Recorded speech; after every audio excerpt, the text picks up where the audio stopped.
The film opens on a cracked, sun-bleached riverbank in Jufur, the Gambia. The morning mist clinging to the mangroves, a narrator speaks slowly. In 1767, more than 80,000 Africans were dragged onto slave ships, never to return home. One name, Kunta Kinte, became a symbol of all of them.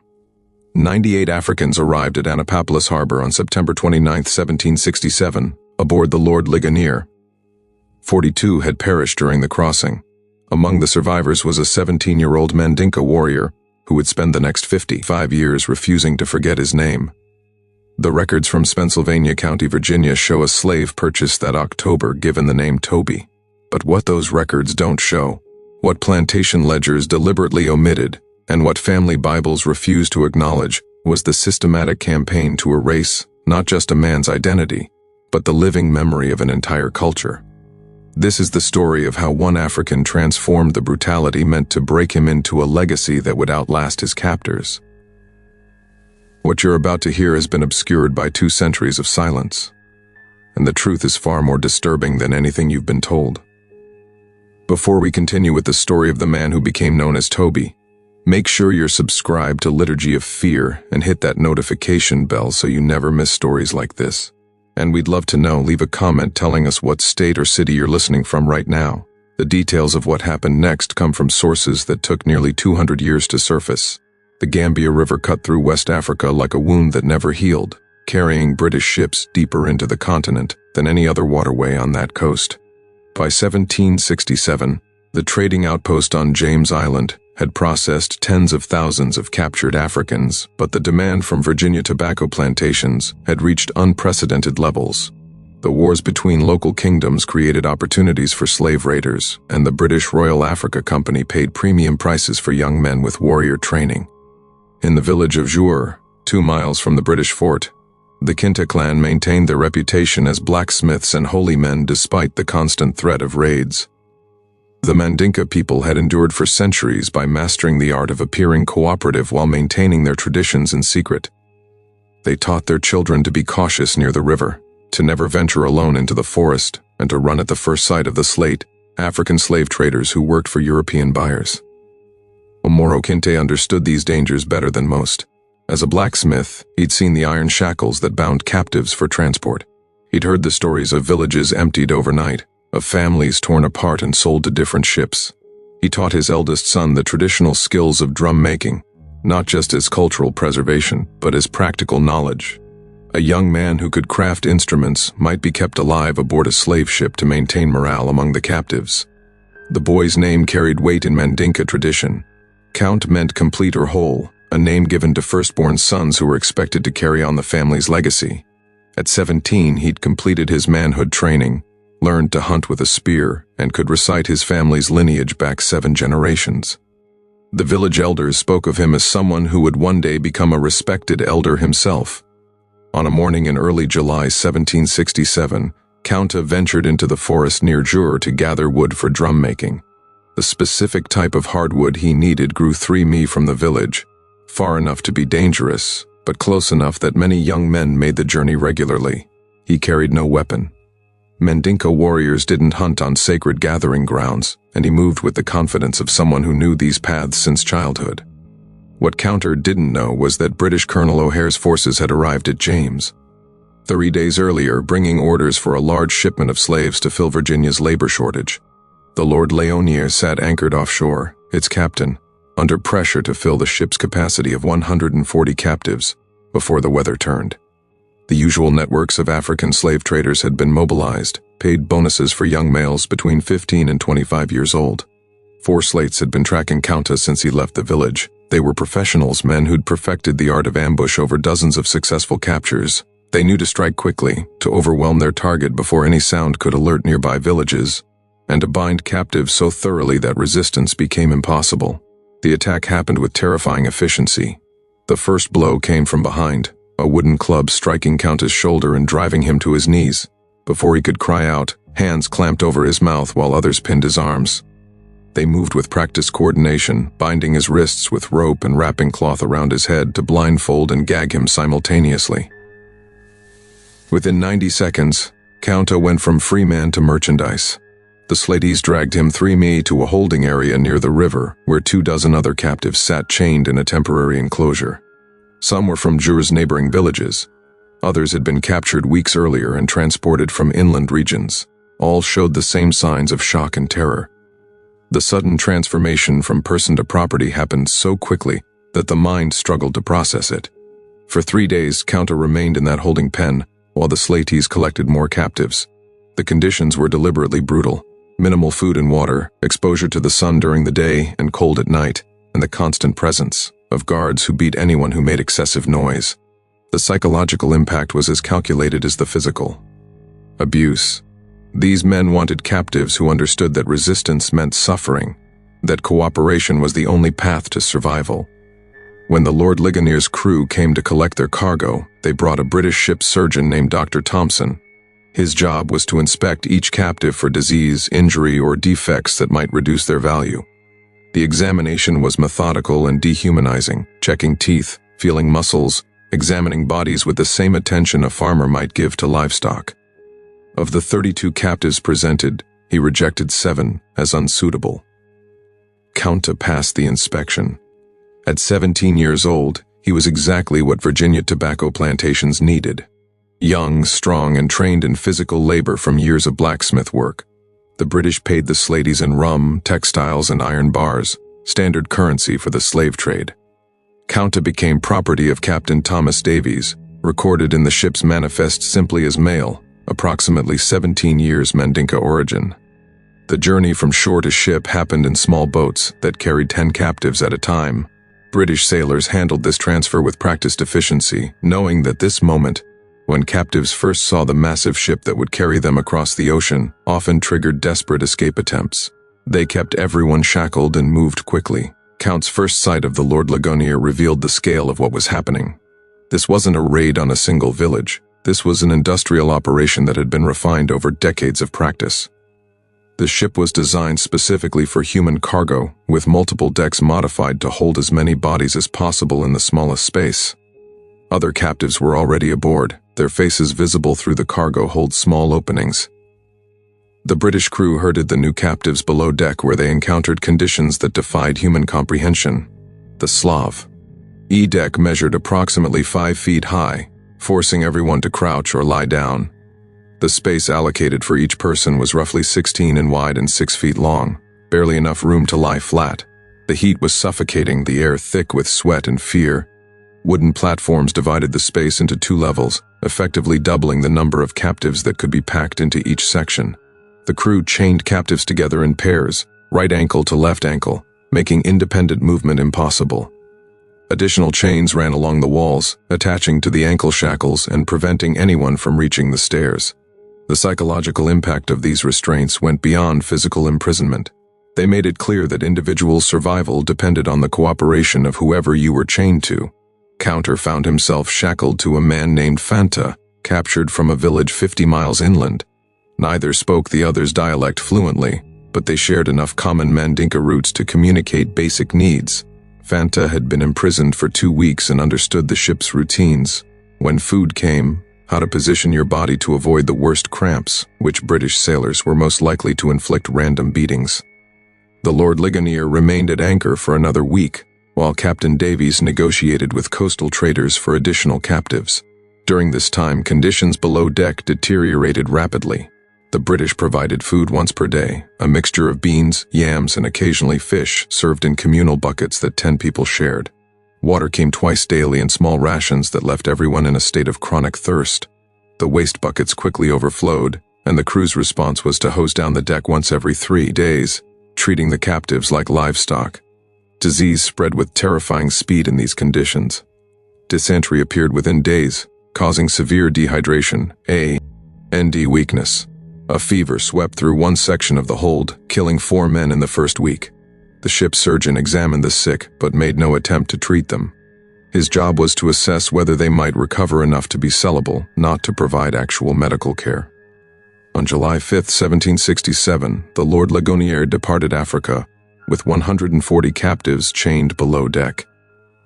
Captain Davies recorded in his log that he was satisfied with the cargo's quality and expected a profitable voyage. What he didn't record was the systematic brutality required to maintain control over that many desperate people trapped in nightmare conditions.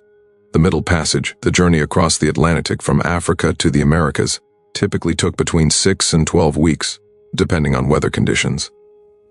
The Lord Leonier's route would carry them past the Cape Verde Islands, then southwest across the ocean's widest point before catching the trade winds toward the Caribbean and up the North American coast to Annapolis. For the captives, the voyage became an endless cycle of suffering punctuated by brief moments on deck. British policy required bringing slaves topside once per day for exercise. 30 minutes of forced movement while still shackled, ostensibly to prevent muscle atrophy, but really to reduce the death rate enough to protect profits.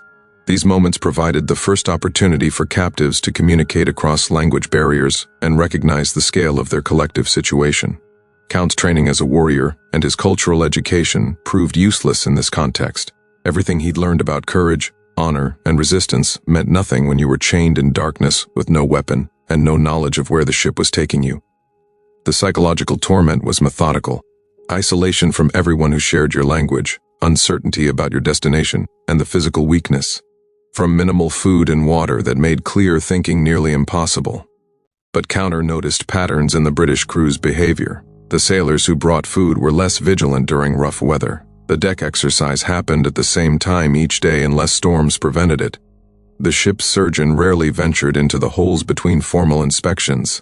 These observations meant nothing in terms of immediate escape, but they indicated that the ship's operations followed routines that could potentially be exploited. Other captives made similar observations. A man named Kadi, who'd been a trader before his capture, understood some English from dealing with British merchants. He listened carefully to conversations among the crew and reported what he learned to those around him. The ship was bound for Naples, which some captives recognized as the Mandinka pronunciation of Annapolis. They would be sold at auction to work on tobacco plantations. The British expected most of them to die within 10 years from brutal labor conditions. This information created an impossible dilemma. Several captives discussed attempting a rebellion once enough of them reached the deck simultaneously, but the shackles made coordinated action nearly impossible, and the British crew was armed with muskets and cutlasses. Any rebellion that failed would result in immediate execution of everyone involved. The risk calculation was brutal. Attempt escape and almost certainly die or accept slavery with the slim possibility of eventual freedom. Count listened to these debates but didn't participate. His father had taught him that warriors choose their battles based on realistic assessment of victory chances, not on pride or desperation. Everything about their current situation made rebellion suicidal, but he filed away every detail about the ship's routines, every weakness in the British crew's proc. Edgers. Every piece of information that might prove useful later. 3 weeks into the voyage, a fever swept through the hold with devastating speed. The same conditions that made the space hellish. Extreme heat, lack of ventilation, contaminated water, inadequate sanitation created perfect breeding grounds for infectious disease. Men who'd survived capture and the journey to the ship died shackled to their partners. Their bodies left in place for hours or sometimes days until the crew noticed and removed them. The ship's surgeon, Dr. Thompson, recorded each death in his log with clinical detachment. By his calculation, a 15% mortality rate was acceptable on slaving voyages. 30% required investigation. If deaths exceeded 40%, the captain would face scrutiny from the Royal Africa Company for mismanagement. The dead weren't people who'd lost their lives. They were inventory that affected profit margins. Counter's partner, Fanta, developed the fever during the 4th week. The early symptoms were unmistakable. Shaking chills despite the oppressive heat, severe headache, growing delirium. Fanta remained lucid enough to recognize what was happening to him, and in a moment of heartbreaking clarity, he apologized to Kunta for what would come next. Within 2 days, Fanta died and Kunta spent 18 hours chained to a corpse before the British crew noticed and removed the body. The crew didn't provide Kunta with a new partner. Instead, they shortened his ankle chain and attached it directly to the wall, giving him even less mobility than before. This isolation was unintentional. The crew simply hadn't captured enough slaves to replace all the dead, but it intensified Kunta's psychological torment. For weeks afterward, he existed in a state of near-total sensory deprivation, surrounded by suffering people, but unable to communicate meaningfully with anyone. Just when we thought He'd understood the full horror of the Middle Passage. The conditions aboard the Lord Ligonier grew even worse. The weather turned violent as the ship approached the Atlantic center, and what happened next would test every survivor's will to live. If you're finding this story as disturbing as we are, hit that like button to support our content, share this video with someone who should hear this history, and subscribe to Liturgy of Fear. Let's continue with the nightmare that was still unfolding. The storm struck during the 7th week at sea. Atlantic storms in late summer tested even experienced ships like the Lord Ligonier. Captain Davies had crossed this route 24 times, but every voyage brought weather that could turn deadly within hours. The first signs came at dawn: a sudden wind shift, clouds building on the western horizon, an ominous drop in atmospheric pressure that made the air feel thick and oppressive. Davies ordered the crew to secure all cargo and prepare for rough seas. For the captives chained below deck, this preparation meant absolutely nothing changed. They remained shackled in the same positions. But now the ship began to pitch and roll with increasing violence. Men who'd been lying down were suddenly thrown against their chains as the vessel lurched sideways. The wooden platforms above their heads creaked and groaned, threatening to collapse under the shifting weight. The worst part was the water. Atlantic storms drive waves over the deck, and on slave ships, that water had nowhere to go except down into the holds through the small ventilation grates. Within hours, 6 in of cedar sloshed back and forth across the slave deck, mixing with waste from the overflowing buckets, and creating a toxic soup that captives couldn't escape. The shackles kept everyone pinned in place while contaminated water washed over them repeatedly. Kunta had experienced tropical storms in Africa, but nothing prepared him for the helplessness of being chained during a maritime disaster. The ship would rise on a wave, pause at the crest, then plunge downward with enough force to lift chained bodies briefly off the wooden platforms before slamming them back down. The sounds were terrifying.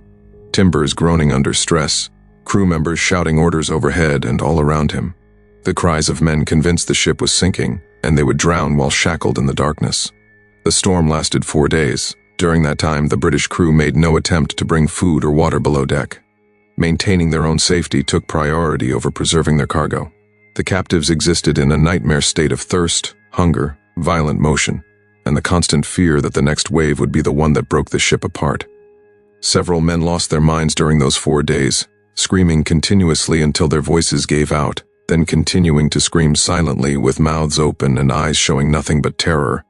When the weather finally cleared, Dr. Thompson descended into the holds to assess the damage.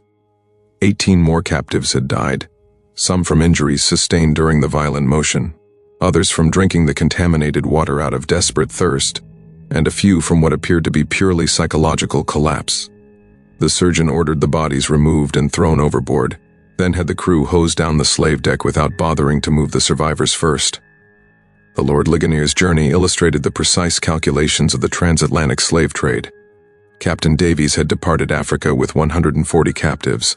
The storm deaths brought the total mortality to 42, a 30% loss rate.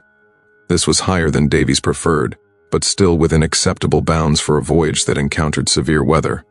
The Royal Africa Company would calculate profits based on the 98 survivors minus the operational costs of the voyage and determine whether Captain Davies deserved a bonus or censure. For Kunta and the other survivors, the storm's end brought no relief. The reduced number of captives meant even less incentive for the crew to maintain basic hygiene in the holds. The bodies had been removed, but the contamination remained. Disease continued to spread, now complicated by infections from the injuries people had sustained during the violent motion. The ship's surgeon provided no treatment. His job was to monitor whether slaves would survive long enough to be sold, not to actually heal them. During the 9th week at sea, something shifted in Kunta's consciousness. The psychological weight of sustained trauma, isolation, and helplessness had been gradually eroding his sense of self. He'd watched men lose their minds, seen death become so commonplace that bodies being removed no longer triggered emotional responses, and felt his own identity begin to fragment under the relentless assault on his humanity. But there was one thing his captors hadn't been able to take: his name. In Mandinka culture, names carried power. They connected you to your ancestors, defined your place in the community, and represented your essential identity. Kunta meant whole or complete, and his father had chosen it specifically to indicate that this child would grow to fulfill his destiny. as long as Kunta remembered his name, remembered the words his father had spoken during his naming ceremony, remembered the lineage that stretched back 7 generations. Some core part of him remained beyond British control. Other captives near him had begun to lose their names. Under the sustained trauma of the Middle Passage, memories became unreliable. Men who'd boarded the ship knowing exactly who they were found themselves struggling to recall basic details about their previous lives. Languages blurred together. Cultural practices that had seemed eternal in Africa began to feel like half-remembered dreams. The British didn't need to actively erase these identities. The conditions they created did that work automatically. Kunta began a private ritual that would sustain him through the remaining weeks of the voyage. Each morning during the brief exercise period on deck, he would silently recite his full lineage. I am Kinte, son of Kunta Kinte, grandson of Kunta Kinte, the holy man of the Kinte clan of Jur. He would list his father's teachings, remember specific lessons about blacksmithing and drum making, recall the taste of foods from his village. These memories became his resistance, evidence that he existed as a complete person despite British attempts to reduce him to merchandise. The Lord Ligonier sighted the North American coast during the 11th week. The appearance of land triggered visible changes in the crew's behavior. They cleaned the ship more thoroughly, made repairs to damaged equipment, and even improved the captives' food slightly. These preparations had nothing to do with humanitarian concerns and everything to do with market value. Potential buyers in Annapolis would inspect the cargo carefully, and slaves who appeared too weak or diseased would sell for reduced prices. On September 29, 1767, the ship entered Annapolis Harbor. For the captives, this moment brought an impossible mixture of emotions. The journey that had killed 42 of their companions was finally ending, but what awaited them on land was decades of slavery with no clear path to freedom. In a country whose language they didn't speak and whose customs were completely alien, the British followed a careful procedure for processing slave ships. First, the harbor master's officials would board to verify the cargo agains, the ship's manifest and collect customs duties. Then the captives would be brought on deck in small groups, still shackled, for preliminary inspection by potential buyers. Only after this pre-sale viewing would the actual auction take place, usually within a week of arrival, to minimize the costs of feeding and housing the cargo. When Kunta first saw Annapolis, the contrast with Africa overwhelmed his senses. The architecture was entirely different. Wooden buildings with peaked roofs instead of round mud structures with thatched covering. The climate felt alien, cooler and drier than the tropical humidity he'd known his entire life, and the people were almost entirely white, with only a handful of Africans visible working along the docks. The Maryland Gazette published an advertisement on October 1, 1767. Just imported in the ship Lord Ligonier, Captain Davies from the River Gambia, a cargo of choice, healthy slaves, for sale at Annapolis on Tuesday the 7th of October. That phrase, choice, healthy slaves, represented the culmination of a commercial process that had transformed human beings into agricultural equipment. The 42 dead weren't mentioned in the advertisement. The trauma experienced by the survivors was irrelevant. What mattered to the Maryland tobacco planters was that 98% Africans were now available for purchase, ready to labor in conditions that would likely kill them within a decade. The auction itself happened at a tavern near the Annapolis docks. Potential buyers arrived to inspect the merchandise, examining teeth, checking for signs of disease, assessing physical strength. Some asked the ship's surgeon about the captives' origins, believing that certain African peoples made better workers than others. The surgeon described Kunta's group as Mandinka, generally considered suitable for agricultural labor and less prone to attempted escape than some. Other groups. This assessment was catastrophically wrong. But white colonists' understanding of African societies was so shallow that they treated all captured peoples as essentially interchangeable. John Waller arrived at the auction representing his family's tobacco plantation in Spotsylvania County, Virginia. The Wallers were a prominent family. John's grandfather had been a wealthy landowner, and the family maintained multiple properties worked by dozens of enslaved people. John needed several young male slaves to replace workers who'd recently died from disease or work-related injuries, and he'd brought sufficient funds to purchase 3 or 4 captives. When John examined Kunta, he saw exactly what he needed: a teenage male with visible physical strength, no obvious diseases, and the kind of compact build that suggested capability for sustained physical labor. The fact that Kunta met his eyes directly, a sign of defiance that more experienced slaveholders would have recognized, John interpreted as evidence of intelligence rather than resistance. The bidding was brief. Other planters were interested, but John offered a competitive price quickly and secured the purchase. The transaction was recorded in standard commercial terms. One Negro male, approximately 17 years old, paid in full, transferred to John Waller of Pennsylvania County. Kunta had been property of the British Crown while aboard ship. Now he was private property, with John Waller holding the same legal rights over him as over any other farm equipment. The journey from Annapolis to Pennsylvania County took 3 days by wagon. John transported his new purchases in the cargo bed, still shackled, with minimal food and water. This wasn't deliberate cruelty. It was standard practice based on the widespread belief that slaves needed to understand their inferior status from the first moment.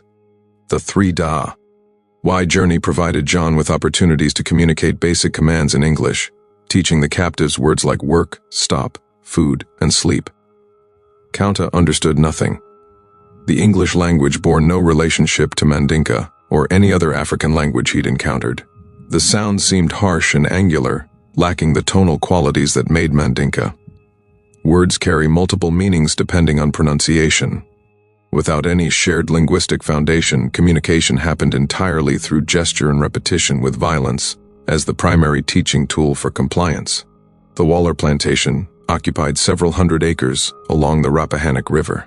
Tobacco was the primary crop, supplemented by corn and vegetables grown for local consumption. The labor force consisted of approximately 30 enslaved people, mostly African-born, with a few second-generation slaves who'd been born on the plantation. A white overseer named Connolly managed daily operations under John Waller's general supervision, and Connie's approach to management relied heavily on intimidation and selective violence to maintain control. When Kunta arrived at the plantation, the enslaved community watched with the wary assessment of people who understood that new arrivals changed the social dynamics. Would these Africans be cooperative or defiant? Did they speak any common language with the existing workers? Were they skilled in any crafts that might earn them lighter work assignments, or would they become field hands, subject to the most brutal labor? John Waller's first order of business was renaming his new property. In his ledger, he recorded, "Negro male purchased Annapolis, October 1767, given the name Toby." This renaming wasn't arbitrary. It was a deliberate step in the process of transforming a person into a slave. African names were too difficult for white people to pronounce, supposedly. More importantly, they represented cultural identity that needed to be erased. A slave named Toby had no connection to Africa, no history beyond what his owner permitted, no identity except his property. When Connolly introduced Kunta to the other slaves using this new name, pointing at him and saying Toby repeatedly, Kunta's response was immediate and instinctive. He pointed to himself and said clearly, "Kunta Kinte." Connolly interpreted this as failure to understand, rather than refusal to comply, and repeated the name more slowly and loudly. "To buy Kunta Kinte," Kunta said again with the same clear insistence. In that moment, the fundamental conflict that would define the next 5 decades of his life became explicit. John Waller owned Kunta's body, controlled his labor, could sell him or beat him or work him to death. But Kunta's name, the core of his identity, remained his own. Connie's solution to this communication problem was violence. He struck Kunta across the face, then repeated the name Toby while pointing at him. Kunta responded by saying his real name again. Connolly struck him harder. Kunta, drawing on his warrior training and his father's teachings about dignity under duress, maintained eye contact and repeated count. What Connolly and John Waller failed to understand was that they were witnessing cultural values that had sustained the Mandinka people for centuries. Kunta had been taught that names carried power, that identity transcended physical circumstances, and that a man who accepted false identity lost something more essential than life itself. From Kunta's perspective, being beaten for asserting his name was painful but acceptable. Accepting a false name would mean spiritual death. This confrontation continued for 3 days. Each time someone called him Toby, Kunta would correct them with his real name. Each correction earned physical punishment. NT, beatings, reduced food rations, isolation. The other enslaved people on the plantation watched this conflict with mixed emotions. Some admired Kunta's courage. Others saw it as foolish resistance that would bring harsher treatment for everyone. An older enslaved man named Fiddler, who'd been born in Africa but had lived in Virginia for 40 years, approached Kunta during a work break. Speaking in broken Mandinka mixed with English, Fiddler tried to explain the reality of their situation. The white men owned everything, including the ability to determine names. Resistance on this point was futile and would only bring suffering. Better to accept the name Toby publicly while maintaining your true identity privately. But Ka couldn't accept this compromise. His father had taught him that partial surrender to injustice inevitably led to complete surrender. If he accepted a false name, even in public, he would be acknowledging the white men's power to define his identity. That acknowledgement would be the first step toward becoming the property they claimed him to be, rather than a person who was being held in unjust captivity. On the fourth day, John Waller brought Kunta to the plantation's main house for what he called a lesson in obedience. The process was systematic and deliberately public. Waller had Kunta tied to a post in full view of the other slaves, then explained through Connie's translation what was about to happen. Kunta would be whipped until he accepted his new name. This wasn't punishment for specific misbehavior. It was an educational demonstration about the nature of absolute power.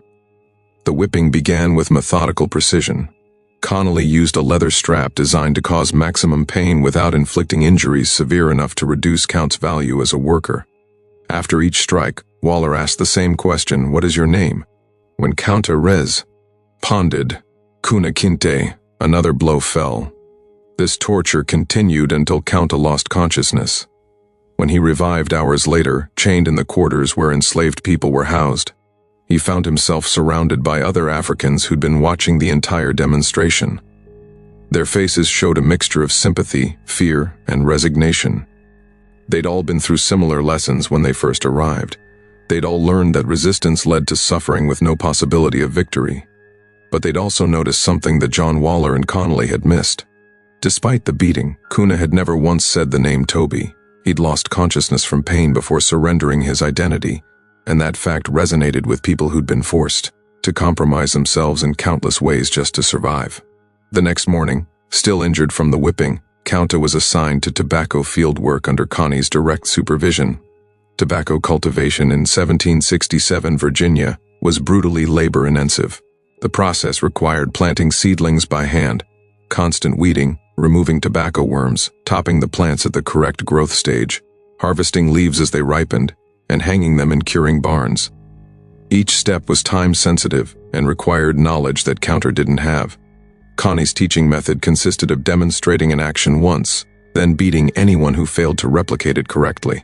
By this logic, a slave who didn't understand English should learn quickly through pain association. The reality was that Kunta spent his first weeks in constant confusion, never quite certain what was expected, always one step behind the other workers who'd had years to learn the routines. But Kunta possessed something that his captors didn't recognize: the observational skills his father had taught him during blacksmith training. A good blacksmith learned by watching subtle detail. How metal changed color at different temperatures, which hammer blows achieved specific effects. How the sound of striking metal indicated its readiness for shaping. Kunta applied those same skills to learning plantation operations, watching not just what people did, but the precise sequence and timing of their actions. Within 2 weeks, Kunta had mastered basic tobacco field work well enough to avoid most beatings. He still didn't understand English commands, but he'd learned to read the situation, watching what other workers did, and replicating their actions, anticipating what Connolly would demand, based on the time of day and stage of tobacco growth, keeping his head down and his movement steady to avoid drawing attention. The other enslaved people began to recognize that this African newcomer was different. Most recently arrived captives existed in a state of psychological shock for months, moving through their work like automatons, barely aware of their surroundings. Kunta was clearly traumatized. His eyes showed the same thousand-y stare that everyone developed after experiencing Middle Passage horror. But he remained alert and engaged in a way that suggested his mind hadn't been broken.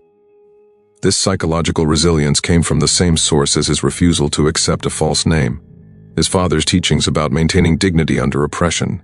Omoro had lived his entire life 2 miles from a British slave fort. He'd raised his children with the explicit understanding that their freedom was fragile and could be stolen at any moment. But he'd also taught them that inner identity, the knowledge of who you really were, could never be taken unless you surrendered it willingly. The weeks turned into months, and a routine emerged.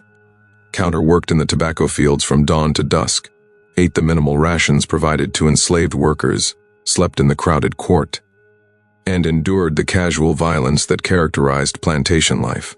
John Waller occasionally tested whether the whipping had been effective, calling Kunta Toby and watching for his response. Each time Kunta would either remain silent or quietly correct with his real name, earning a cuff across the head, but never the severe beating that might reduce his ability to work. Waller found this behavior puzzling but not particularly concerning. Some slaves took longer to break than others. As long as Ka did his work adequately and didn't actively rebel, his refusal to accept his slave name was an annoyance rather than a serious problem. Waller assumed that time and sustained exposure to plantation reality would eventually wear down any resistance. What Waller didn't recognize was that every day Count maintained his name. He won a small victory against the system designed to destroy him, and other enslaved people on the plantation noticed those victories. They saw an African who'd survived the Middle Passage horror, endured whippings for refusing to surrender his identity, and somehow maintained his essential self despite everything slavery inflicted on him. As winter approached in late 1767, Kunta had been enslaved for 6 months, captured in July, transported across the Atlantic, sold in October, and worked through the tobacco harvest season. In Mandinka culture, he should have been celebrating his 18th birthday, taking on adult responsibilities in his village, perhaps being considered for marriage. Instead, he was property in a foreign country, doing agricultural work he'd never trained for, unable to communicate in the local language and surrounded by people who'd been so thoroughly broken by slavery that most had forgotten resistance was even possible. But Kunta hadn't forgotten, and that fact would make what happened next both inevitable and terrifying. The story of Toby, the slave who refused his name, was about to take a turn that would shock even the hardened overseers of Pennsylvania County. But first, we need you to do something. If this story is giving you chills, share this video with a friend who loves dark mysteries. Hit that like button to support our content, and don't forget to subscribe to never miss stories like this. Let's discover together what happens when a man chooses freedom over survival. Winter's arrival brought new horrors no one anticipated. Virginia winters in the late 1760s were harsh by the standards of someone raised in tropical West Africa.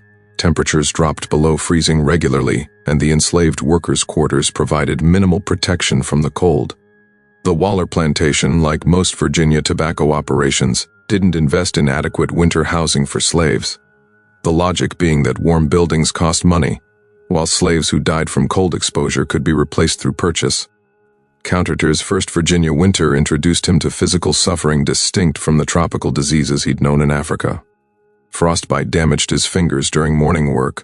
When the ground was frozen solid, respiratory infections spread through the quarters with deadly efficiency. Close quarters, poor ventilation, and inadequate clothing created perfect conditions for contagious illness.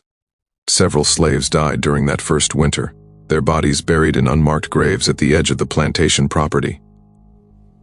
During this season, Kunta made his first escape attempt. The idea had been forming since his arrival. Every day at the plantation reinforced his understanding that this situation was temporary, not because anyone would free him, but because death from overwork, disease, or punishment would eventually end his suffering. The only question was whether he would die as property or die while attempting to reclaim freedom. Kunta's knowledge of North American geography was essentially non-zero.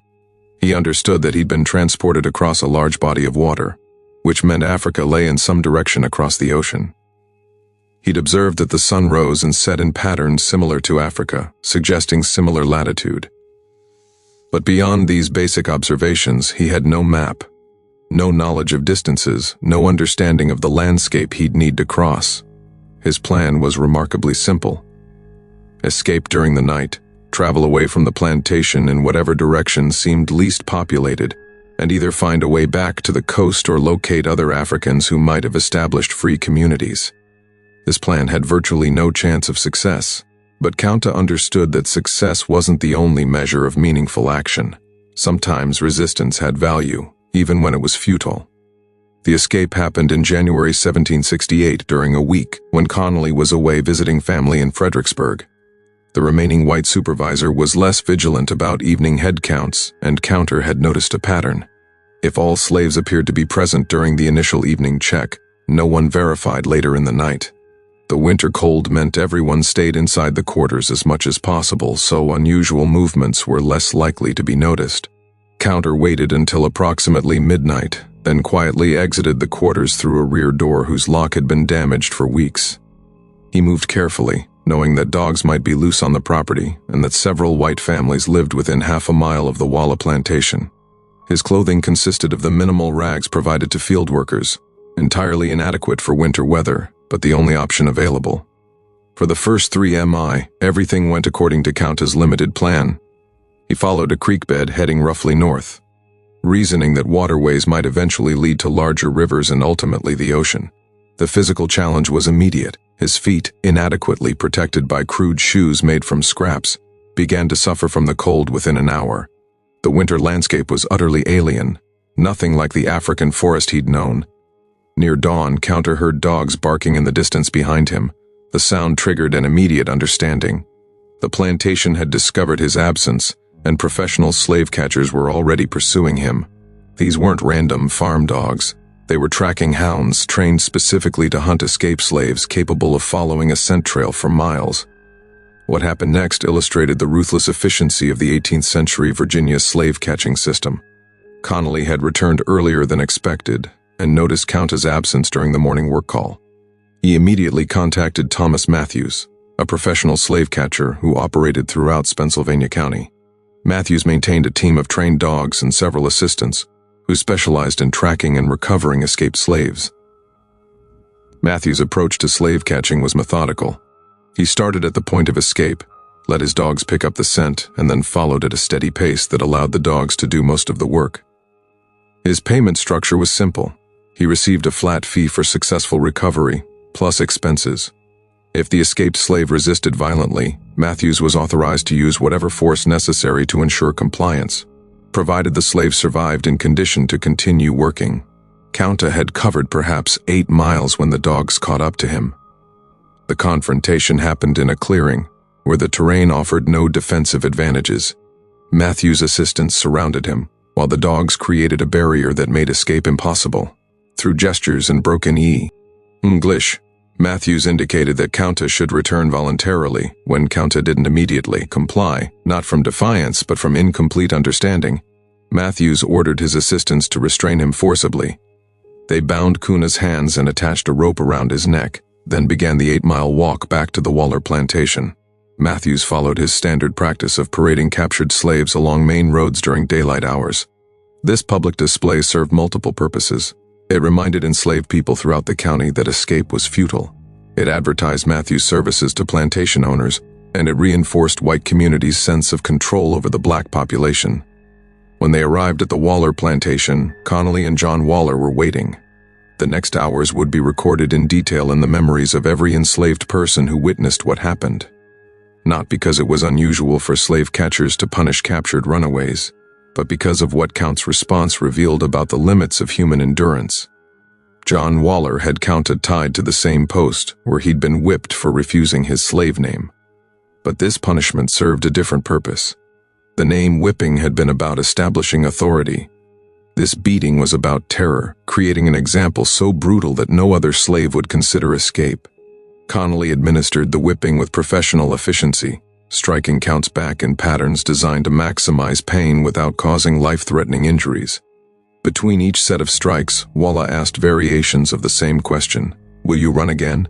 The expected response was immediate denial and begging for mercy.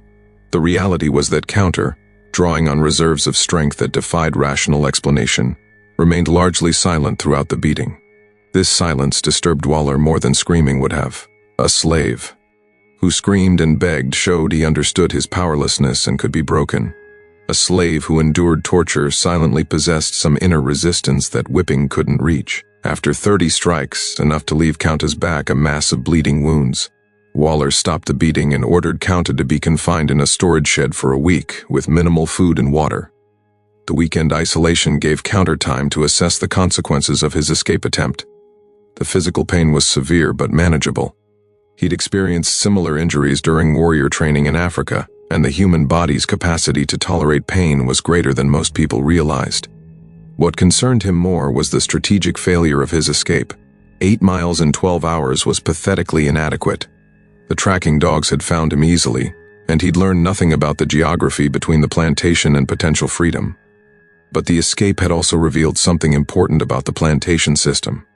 It relied on terror and surveillance rather than physical barriers. There were no walls around the Waller property, no guards posted at the boundaries. The prison was psychological.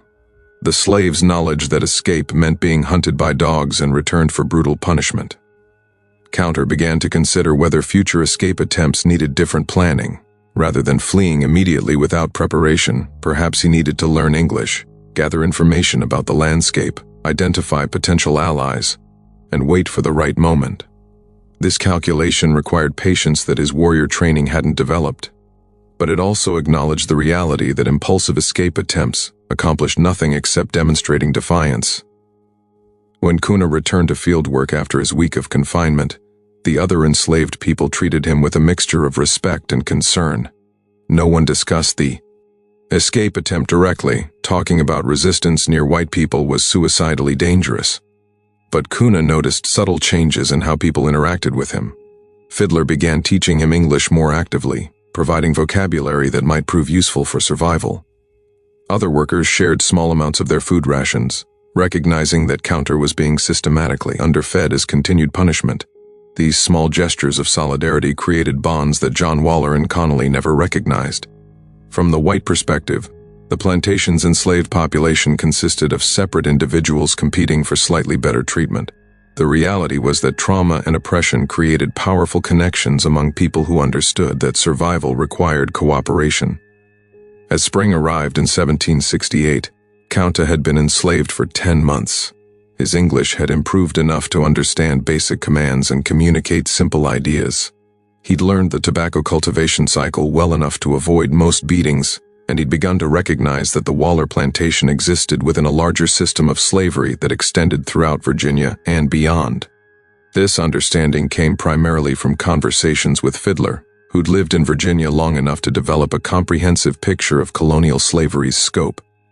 There were hundreds of plantations in Pennsylvania County alone, thousands more spread throughout Virginia. The entire regional economy depended on enslaved labor, tobacco, corn, wheat, livestock. White Virginians had created a society where enslaved Africans outnumbered white colonists in many counties.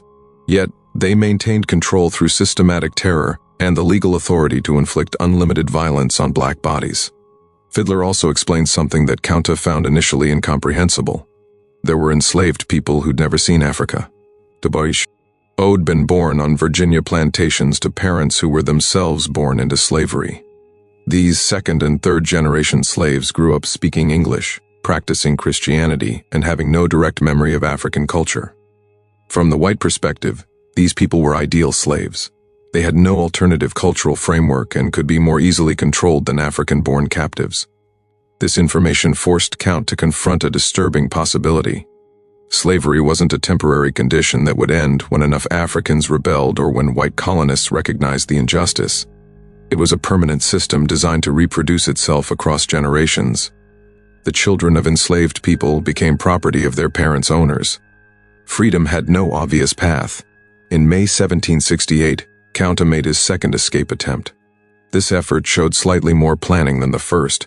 He'd stolen food scraps over several weeks, hidden them in the quarters, and identified a route that followed established roads rather than random wilderness paths. His English was now adequate for basic misdirection. If questioned by white travelers, he could claim to be on an errand for his master, buying himself hours before anyone became suspicious. The escape lasted 3 days before Matthews's dogs found him hiding in a barn approximately 20 meters from the Waller plantation. The recapture followed the same pattern as before. Matthews and his assistants surrounded him, bound him, and paraded him back along public roads as a warning to other potential escapees. John Waller's response was more severe this time. Counta had demonstrated that standard punishment wasn't deterring his escape attempts. Waller needed to escalate to a level of consequence that would make further resistance psychologically impossible. The method Waller chose, cutting off half of Counter's right foot, was standard practice in Colony, Virginia, for dealing with persistent escape attempts. The logic was coldly practical. A slave who couldn't run away effectively retained most of his agricultural labor value while losing his mobility. Plantation owners throughout the South used this particular mutilation frequently enough that there were established procedures for minimizing infection risk and recovery time. Dr. William Waller, John's brother and a trained physician, performed the amputation. The procedure happened in the plantation's tool shed, with Count tied down and several white men holding him still. No anesthetic was provided. The expense wasn't justified for slave punishment, and the pain was considered part of the deterrent effect. What the historical records don't adequately capture is the psychological impact of this mutilation. From John Waller's perspective, he was modifying property to prevent future loss, no different than branding cattle or clipping a horse's tendons to prevent bolting. From Kunta's perspective, he was experiencing state-sanctioned torture inflicted by someone who believed he had the moral and legal right to permanently maim another human being.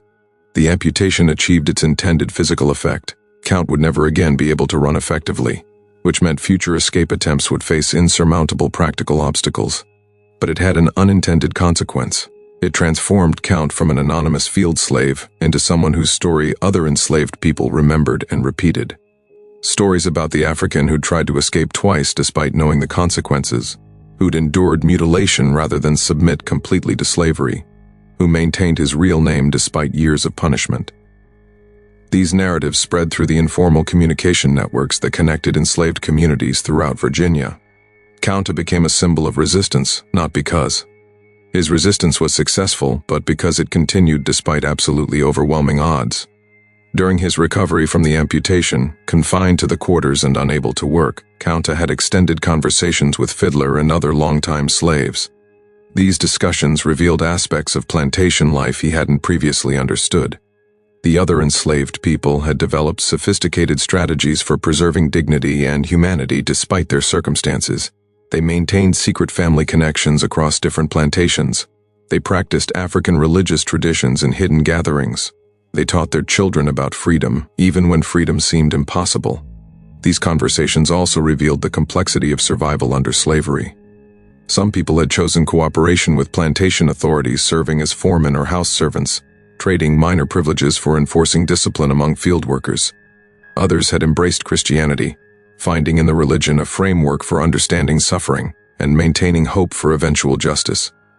Still others had developed psychological mechanisms that allowed them to function despite trauma, compartmentalizing their sense of self, performing obedience while maintaining private resistance.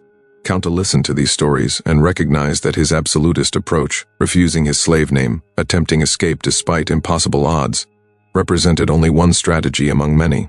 Other people's choices weren't cowardice or collaboration, they were different answers to the same impossible question. How do you maintain humanity when a system is designed to destroy it? When Kunta returned to work after his injury healed, his assigned tasks changed. With limited mobility from the amputation, he couldn't keep up with field work that required constant movement. Instead, Dr. William Waller, who'd purchased Kunta for his brother after the amputation, assigned him to garden maintenance and eventually to driving the buggy that transported the Waller family around the county. This role change brought Kunta into closer contact with the Waller household and provided insights into white colonial society he hadn't had as a field worker. He observed the Wallers' daily routines, their social relationships with other plantation families, their religious practices, and their casual discussions about slavery, as if it were no more morally complicated than livestock management. These observations forced Kunta to confront a disturbing truth. The white people who enslaved him weren't monsters in the simple sense. They were ordinary people who'd been raised in a society that normalized absolute power over black bodies. They attended church, celebrated holidays, expressed love for their families, and genuinely believed they were moral beings while simultaneously owning human beings and treating them as agricultural equipment. This realization didn't create sympathy. Count understood that normalized evil was still evil, but it clarified the magnitude of what he was fighting against. Slavery wasn't maintained by a few cruel individuals who could be removed or persuaded. It was woven into the entire social structure of colonial Virginia, supported by law, religion, economics, and cultural assumptions that most white people never questioned. As the years passed, 1769, 1770, 1771, Kunta's role on the Waller plantation became increasingly complex. He learned English fluently, which allowed him to understand the full scope of what slavery meant in Virginia. He observed the plantation's operations closely, recognizing the economic calculations that determined every aspect of enslaved life. And he began to recognize that his resistance had taken a different form than he'd originally imagined. E Company, olden to escape. The amputation had made that physically impossible, and he couldn't fight. One man against an entire system backed by legal authority and unlimited violence had no chance. But he could maintain his identity, preserve his cultural knowledge, and pass that legacy to others. His name remained Kunta Kinte regardless of what the Wallers called him. His identity as a Mandinka warrior remained intact despite his enslaved status. During this period, Kunta developed a relationship with an enslaved woman named Belle, who worked as the Waller household's cook. Belle had been born in Virginia to African parents, and her life experience bridged the gap between African cultural memory and American enslavement. She spoke English as her primary language, but remembered African words her parents had taught her. She practiced a hybrid religion that combined Christianity with African spiritual traditions, and she developed survival strategies that balanced cooperation with the Wallers against maintaining private resistance. Their relationship grew slowly over months of conversation in the plantation kitchen where Kunta would wait while Dr. Waller conducted business inside the house. Belle recognized in Kunta something she'd rarely seen, an African-born person who'd maintained his essential identity despite years of brutal attempts to break him. Kunta recognized in Belle someone who'd found ways to preserve humanity in circumstances designed to destroy it in 1772. Belle became pregnant with Kunta's child. This pregnancy represented a moment of profound significance for Kunta. In Mandinka culture, having children meant continuing your family line, passing on cultural knowledge, and ensuring that your identity would survive beyond your death. Under slavery, having children meant bringing a new person into bondage, watching your daughter or son become property, and no way. They would suffer the same trauma you'd experienced. Belle's daughter, whom Kunta insisted on naming Kizzy, a Mandinka word meaning you stay put, was born in 1773. Kunta approached fatherhood with the same determination he'd brought to maintaining his name.